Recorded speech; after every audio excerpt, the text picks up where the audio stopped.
번째 주일을 맞이하면서 우리는 본문으로 마태복음 20장 20절 이하를 읽었습니다. 그리고 오늘 본문 25절에 보면 예수님께서 제자들에게 한 단어를 표현하십니다. 그 단어는 고관이라는 표현입니다. 그리고 그 고관은 사람들에게 권력을 행사하는 사람이다 라고 설명을 하시고 계십니다. 보통 일반적으로도 이 고관이라는 단어의 의미는 다른 사람들에게 명령을 내릴 수 있는 위치에 있는 사람을 말하는 것입니다. 이들의 말 한마디로 대부분의 요구들이 부러지는 것입니다. 이런 사람들은 실력이 뛰어납니다. 야망이 있습니다. 그런데 집념도 강합니다. 이런 사람은 밤을 새워서라도 일을 성취해내는 열심히 있습니다. 그러면서 다른 사람의 주인이 되려고 하는 사람이 고관들입니다. 그래서 보통 이 고관들은 대부분이 자기중심적입니다. 물론 겉으로는 언제나 고상한 것들을 말합니다. 그러나 자세히 경험을 보면 대부분이 자기중심적이라는 것입니다. 이런 사람들은 신앙을 늘 앞세우기도 합니다. 그러나 신앙적이기보다는 세상적입니다. 현실적이라는 것입니다. 더구나 신앙이라는 것이 자신의 욕구를 성취시키는 데 도움이 된다면 어떻게 해서든지 그것을 붙들고 있겠다는 이 마인드를 가진 사람들입니다. 그런데 오늘 본문을 가만히 묵상해 보면서 저는 이 예수님의 제자들에게도 이런 생각과 이런 가치관이 똑같이 있었다는 사실을 발견하게 됩니다. 오늘 본문의 배경은 이렇습니다. 지난주에 우리들이 살펴본 대로 예수님은 이제 당신의 때가 다 된 줄 아시고 갈릴리에서 사역을 하시다가 예루살렘으로 가려고 결심을 하십니다.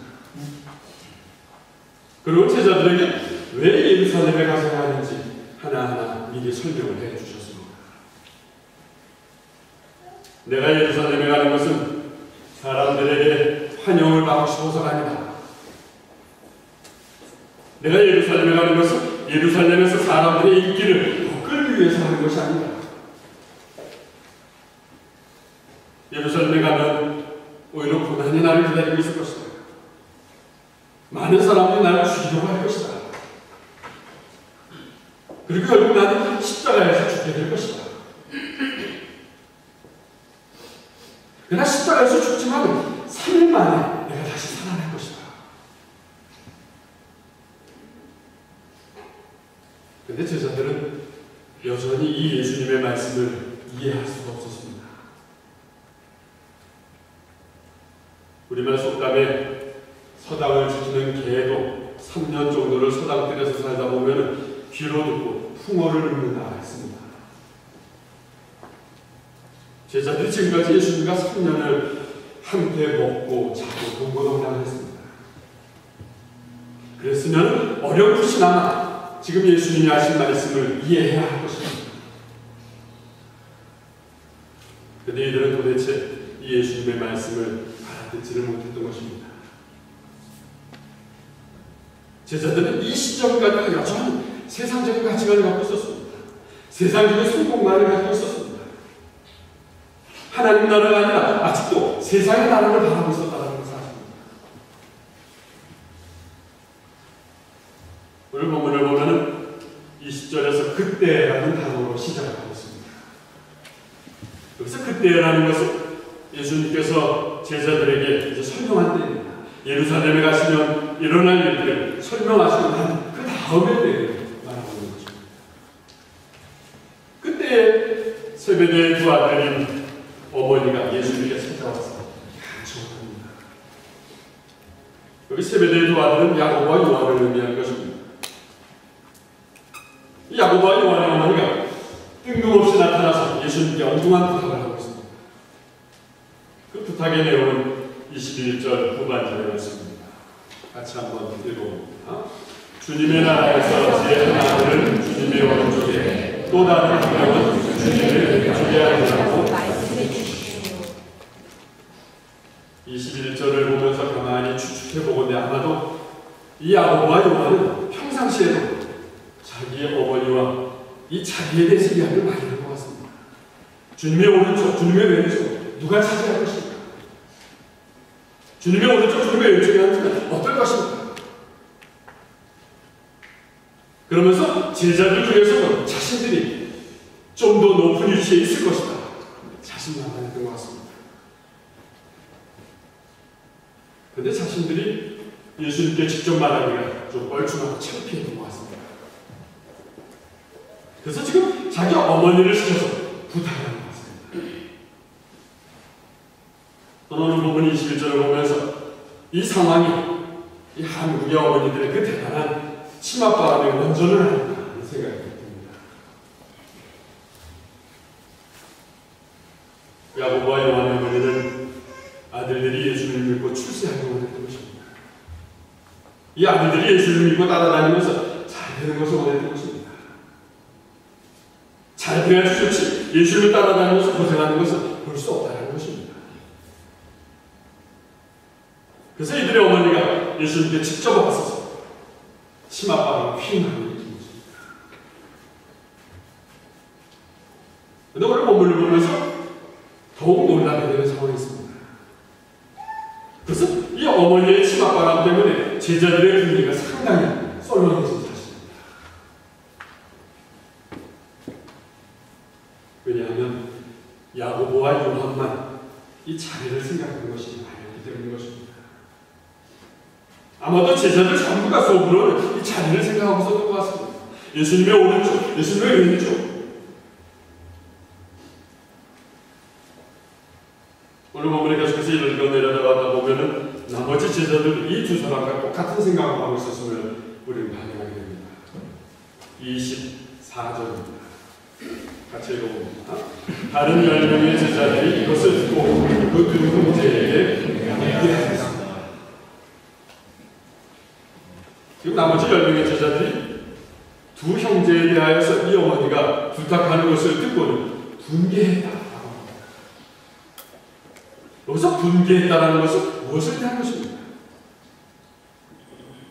사실 나머지 10명의 제자도 예수님을 은폐하는 것이 없습니다. 자기들도 예수님의 저 앞에 나는 것이 없습니다. 그런 마음이 있었다는 것입니다. 자기 생각이 있었다는 것입니다. 다만 이들도 예수님께 그런 말을 할 기회를 찾지 못했던 것입니다. 또 그런 말씀을 드리려 창피해서 지금까지 눈치만 보고 있었던 것 같습니다. 그런 상황이었는데 두 형제가 어머니를 통해서 그 이야기를 하면서 청탁하는 것입니다. 얼마나 놀랐는지 모릅니다. 나머지 제자들은 이 선수를 친 두 형제 때문에 도저히 참을 수가 없었습니다. 그래서 화가 났습니다. 분해서 흥분을 하고 있습니다.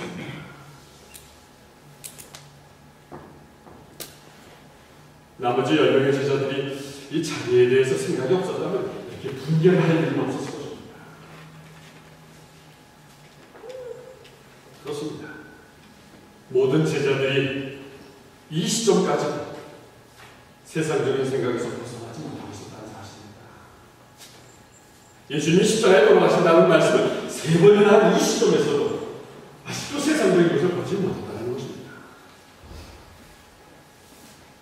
제자들은 아직도 예수님이 세상적인 메시아라고 생각했던 것입니다.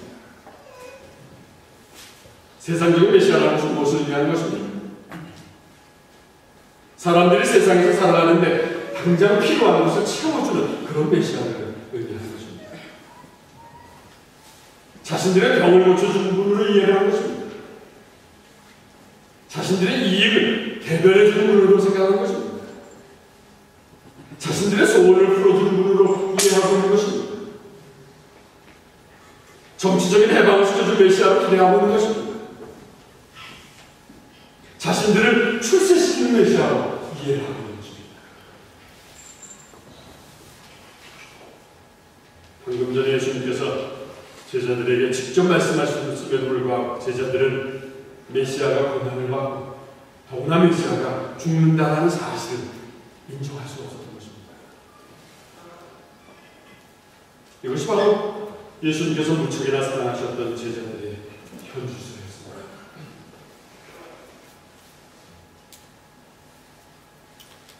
그럼 예수님께서는 이런 자기 부탁에 대해서 어떻게 반응을 하셨습니까?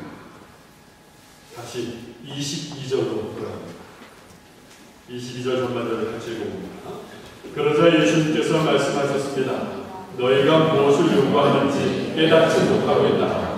내가 마실 잔을 너희도 마실 수 있느냐.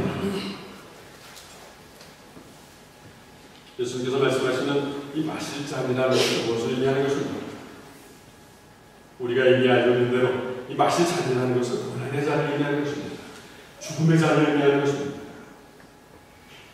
그러나 제자들은 이 마실 잔을 이해하지 못했던 것 같습니다. 제자들은 그래서 그것을 축배의 잔 정도로 생각하고 있었던 것 같습니다. 그러기에 자신들도 마실 수 있습니다. 자신있게 대답하고 있는 것입니다. 어쨌든 마시고 좋은 자리만 차지하면 된다는 것입니다.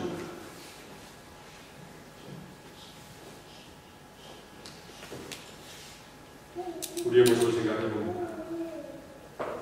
여러분들은 예수님께서 여러분들에게 요구하시는 이 영적인 의미를 다 깨닫고 계십니다. 여러분들도 여러분들에게 주어지는 하나님의 일들이 있습니다. 그런데 그 일이 큰 역할이든지 작은 역할이든지 그 일이 무엇을 의미하고 있는 것인지 여러분들은 다 알고 계십니다.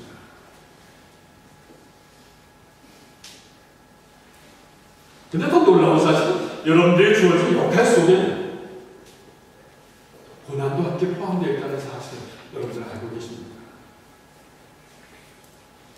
때로는 땀을 흘려야 하는 고난입니다. 여러분들 손에 먼지를 묻히지 않고는 안 될 고난이 있기도 합니다. 때로는 눈물을 흘려야 합니다. 때로는 희생을 각오하지 않으면 안 될 그런 고난입니다. 그 고난을 통해서 우리들이 예수님을 느낄 수 있다는 것입니다. 내가 마실 잔을 너희도 마실 수 있느냐?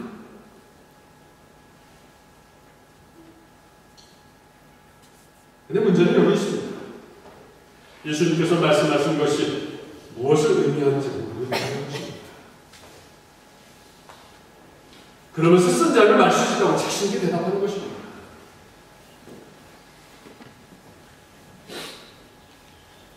예수님이 말씀하신 것이 무엇을 의미하는 건지도 모르면서 자신있게 대답하는 사람들은 언제든지 예수님의 말씀보다는 자신의 생각을 먼저 앞세울 것입니다. 예수님의 말씀보다는 자신의 상식을 먼저 내세울 것입니다. 그리고는 자신에게 경험이 되고 자신에게 이해되는 것만이 옳다고 생각할 것입니다.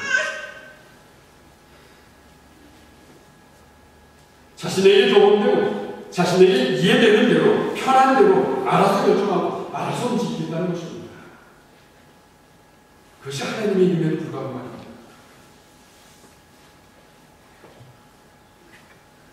가만히 생각을 해봅니다. 그러니 어떻게 그런 경험에서 하나님이 느껴지겠습니까? 자기 눈으로 자기 손으로 만져야 합니다. 자기 귀로 들어야만 합니다. 그래야만 하나님이 계시다고 인정을 한다면 이 얼마나 어리석은 것입니까? 자기가 눈으로 보고 손으로 만지고 귀로 들은 그 범위 안에서 하나님을 경험하고 안다고 한다면 얼마나 어리석은 것입니까? 간단한 예를 들어보면 우리의 눈에는 하늘에 떠있는 별이 아무리 멀어도 하늘로 보입니다.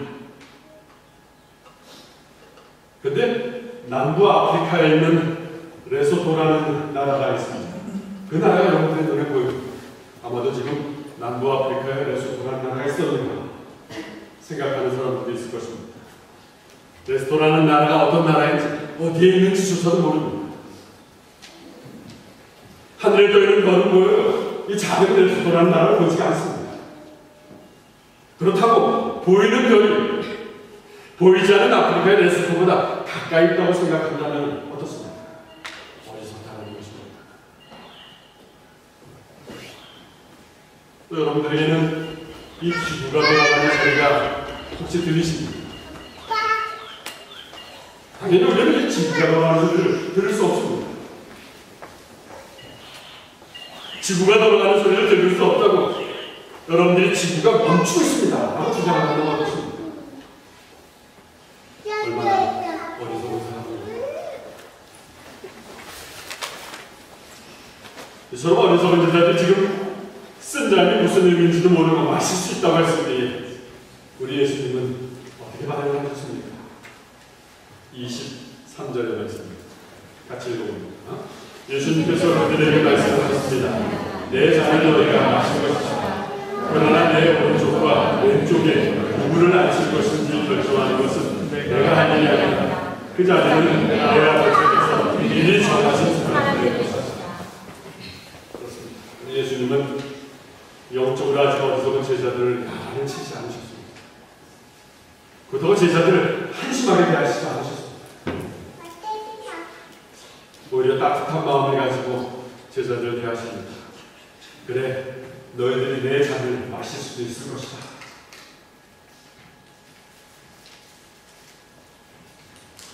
솔직히 생각해 봅니다. 예수님께서 이미 3번씩이나 강조하셨습니다. 3번씩이나 강조하시면서 십자가에 돌아가신다고 말씀하시는 그 말씀을 듣고도 자기 다툼을 하는 제자들이었습니다. 이런 사람들이 어떻게 예수님의 고난의 승자를 마실 수 있겠습니까? 이런 사람들이 어떻게 예수님의 십자가의 죽음을 기뻐할 수 있겠습니까? 만일 제자들이 이 상태에서 예수님 마셔야 할 잔이 쓴 잔이고 고난의 잔이라는 것을 알았다면 고민을 했을 것입니다. 이 잔이 죽음의 잔이라는 것을 이해하고 있었다면 괴로워했을 것입니다. 자신들은 살아남으면 어디로 가고서 다 도망가 버렸을 것입니다.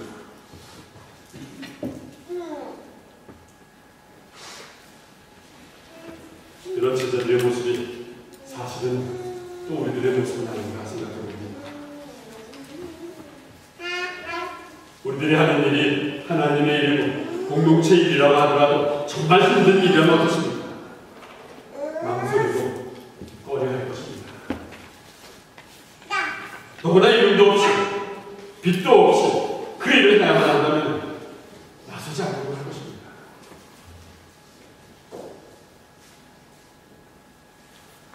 당시 제자들이 앞에 나서서 혼나는 일에는 관심이 많았습니다. 그러나 이름도 없이 빛도 없이 이 섬기는 일은 반대하지 않았던 것입니다. 그러나 예수님께서는 제자들에게 다시 질문하십니다. 그래, 혹시 너희가 쓴 잔을 마실 수 있을지도 모르겠다. 그래, 그렇다고 하자. 그러나 너희가 지금 나에게 요구한 이 좌편과 우편에 앉는 것은 내가 지금 준 것이 아니다. 그 자리는 내 아버지께서 미리 정하신 사람들의 것이다.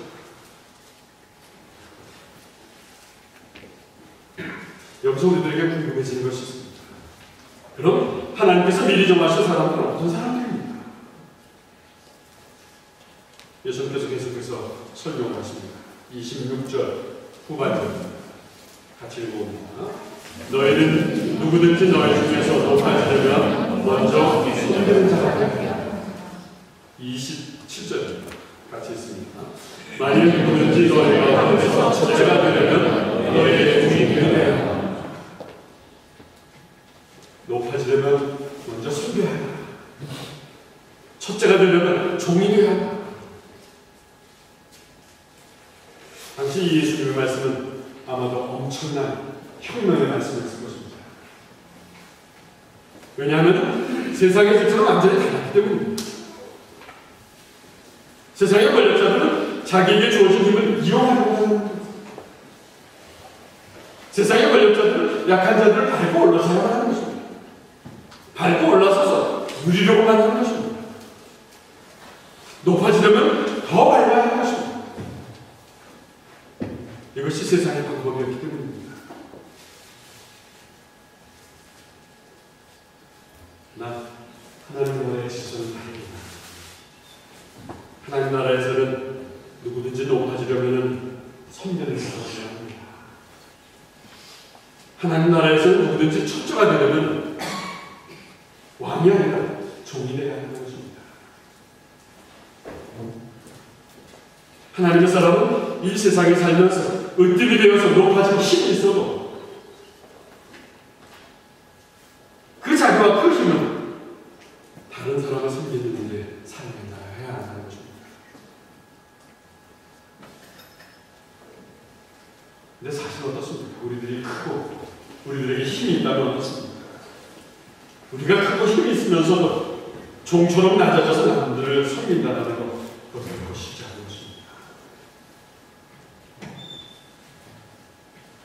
독일의 어떤 철학자는 이런 이야기를 했습니다.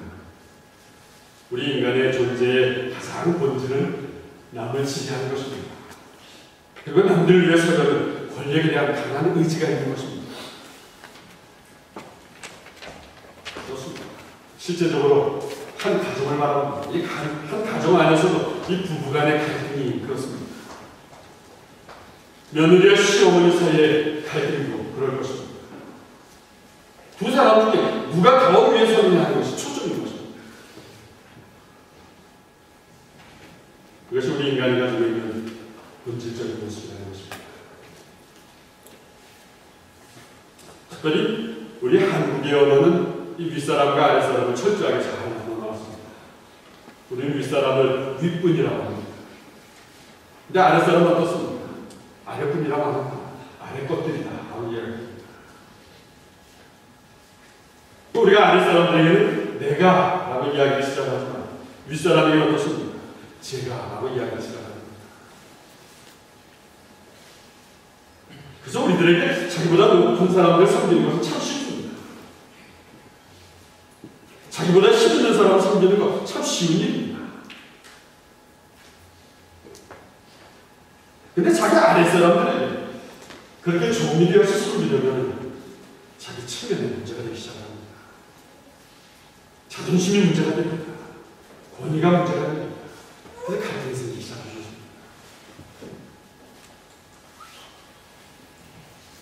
그러나 예수님께서 강조하십니다. 하나님 나라의 권위는 나서주는 데 있다. 하나님 나라의 질서는 너의 권위를 포기하는 데 있다. 하나님 나라의 질서는 세상의 권위가 세상의 판단과는 다른 것이다.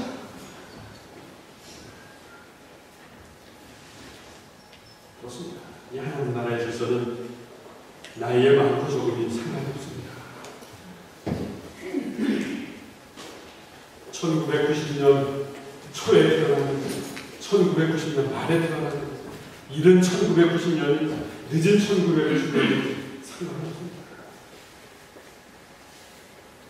하나님 나라의 질서는 가진 것이 많고 배운 것이 많다는 것이 상관이 없습니다. 공동체 안에서 직분이 목사이든지 권사이든지 집사이든지 상관이 없습니다. 그런 것과는 상관없이 정말로 낮아진다면 그 순간부터 낮아지려는 사람은 오히려 높아지게 되는 것입니다. 예수님의 말씀입니다. 보통 높은 사람들 보면 사람들이 그저 형식적으로라도 머리로만 숙입니다. 그러면서 인사를 합니다. 근데 높으면서도 겸손하게 낮아지려는 사람들에게는 어떻습니까? 이제 그 사람들에게는 마음으로 존경하게 되는 것입니다. 마음으로 고개를 숙이게 되는 것입니다. 예수님의 말씀입니다.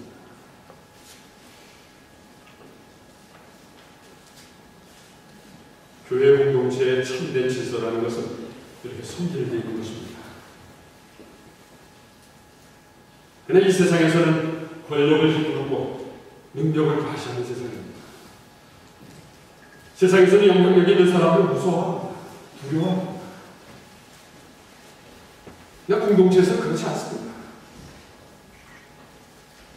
교회 공동체에서는 낮아져서 조용히 봉사를 하고 희생을 하고 헌신하는 사람들이 진정으로 큰 사람인 것입니다. 남몰래 굳은 일을 하는 사람이 큰 사람입니다. 남들이 하지 않으려는 험한 일 찾아서 하는 사람이 큰 사람입니다. 위기에 처해 있는 사람들을 위로하는 사람이 큰 사람입니다. 남들에게 용기를 주는 사람이 큰 사람입니다. 이 사람들이 바로 하나님 나라에서는 첫째가 되는 것입니다. 예수님께서는 이제 이런 변론을 다시 제자들에게 설명해 주십니다. 오늘 본문 28절입니다. 같이 읽어봅니다. 인자는 섬김을 받고 것이 아니라 섬기러 왔고 자기 목숨을 많은 사람들을 위하여 주려고 왔다. 그렇습니다. 우리 예수님께서 위대한 것이 바로 이 것입니다. 예수님께서 위대하시다는 것은 이런 말씀을 하셨기 때문이 아닙니다. 예수님께서는 실제로 자신이 그렇게 사셨기 때문에 예수님이 위대한 것입니다. 예수님은 섬김을 받으시려고 이 세상에 오신 것이 아니었습니다. 배고픈 자들을 섬기러 오셨습니다. 병든 자들을 섬기시러 오셨습니다. 소외된 자들을 섬기시러 오셨습니다. 예수님의 삶 자체는 섬김의 삶이었습니다. 예수님의 관심은 오로지 하나님의 뜻을 이루는 데 있었습니다. 그 하나님의 뜻은 섬기는 것이었습니다. 그래서 예수님께서는 섬기면서 고난을 당해도 아무런 문제가 되지 않게 해줍니다. 그런데 자기 자신에게 관심이 많은 사람들 어떻습니까? 자기 자신에게 관심이 많은 사람들은 갈등도 많고 어려움도 많은 것 같습니다. 누가 자신을 어떻게 평가하나 관심이 많습니다. 누가 자신을 어떻게 보아주나 신경을 곤두시게 되는 것입니다. 그런데 어쩌면 사람들이 자기가 원하는 대로 도와주지 않으면 어떻습니까? 섭섭한 것이 생기기 시작합니다. 마음의 갈등이 생기기 시작합니다. 그래서 만나는 사람마다 문제를 만들어가게 되는 것입니다. 얼마나 어렵고 얼마나 고통스러운 삶이겠습니까? 그러나 관심이 자기가 아니라 예수님께 있는 사람은 다릅니다. 관심이 예수님께 있는 사람은 어떠한 상황에서든 자기에게 어떠한 대우를 해주든지 문제가 되지 않습니다. 왜냐하면 이 사람은 분명히 자기 하는 일들이 예수님께 쓰임받는 이름을 알기 때문인 것입니다. 그래서 그 일에서 종이 되어서 섬기는 사람이 되는 것입니다. 사랑하는 성도 여러분, 오늘 여러분들에게 주시는 메시지는 무엇입니까? 오늘날 우리의 삶의 주인이신 예수님은 자기 목숨을 버리셨습니다. 자기 목숨을 버리고 많은 사람들의 대속물로 주려고 이 땅에 오셨습니다. 섬기러 오신 것입니다. 그런데 그 섬김의 결과는 이 세상의 화려한 영광이 아니라는 것입니다. 섬김의 결과는 세상의 화려한 영광이 아니라 죽음이었습니다. 그런데 예수님의 섬김의 결과는 죽음으로 끝나지만 않았습니다.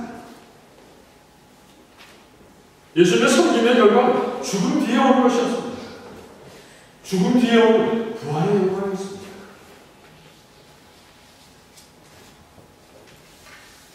우리를 날마다 죽이고 주변의 이웃들을 섬길 때 오히려 우리는 날마다 새롭게 태어난다는 사실입니다.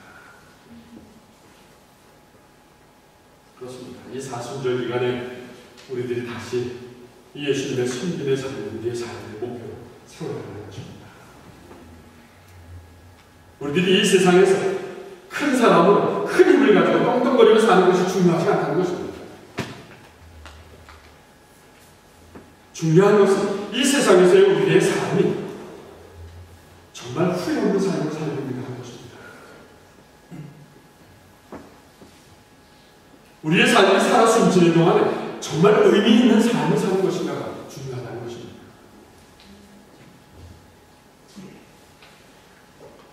그러니까 우리의 신앙이 좀 더 진지해져야 한다는 것입니다. 예수님이 여러분들의 길이고 예수님이 여러분들의 진리, 예수님이 여러분들의 생명이라면 주변의 사람들과 이 진리를 나누고 이 생명을 나누는 것입니다.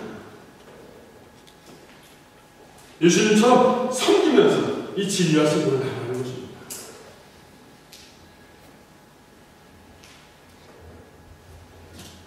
그런데 우리의 현실은 이 세상에서 낮아져서 섬긴다는 것, 고통이기도 합니다. 세상에서의 나의 위치가 높아지고 있다고 할 때는 더욱 그럴 것입니다. 내 위치가 낮아질 때는 섬긴다는 것은 쉬울 것입니다. 근데 점점 높아질수록 섬기는 것이 어렵습니다. 섬기다가 바보 취급을 당할까 봐 두렵습니다. 그렇게 섬기다가 무시를 당할까 봐, 그렇게 섬기다가 더 반품을 당할까 봐, 비웃음을 당할까 봐 두렵습니다.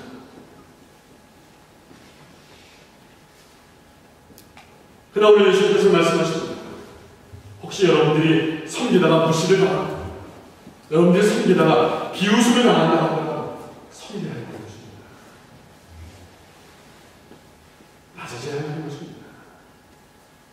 낮아져서 하나님 나라의 질서에 맞게 그들을 섬겨야 하는 것입니다. 섬길 때 우리 주변의 사람들은 이제 우리의 이야기에 귀를 기울일 것입니다. 우리가 이야기하는 진리에 귀를 기울일 것입니다. 우리가 이야기하는 그 생명에 감동을 받을 것입니다. 그래서 우리들은 결국은 예수님처럼 낮아져서 섬기는 것을 통해서 하나님의 뜻을 이룰 수 있는 것입니다. 낮아져서 이름도 없이 빛도 없이 섬기지만 우리의 마음은 한없이 기쁨으로 충만한 것입니다. 낮아져서 이름도 없이 빛도 없이 섬기지만 우리 스스로는 날마다 새로운 생명을 산다는 것이 무엇인지 깨닫게 될 것입니다. 이렇게 섬기는 저와 여러분 시를 주님의 이름으로 축원합니다.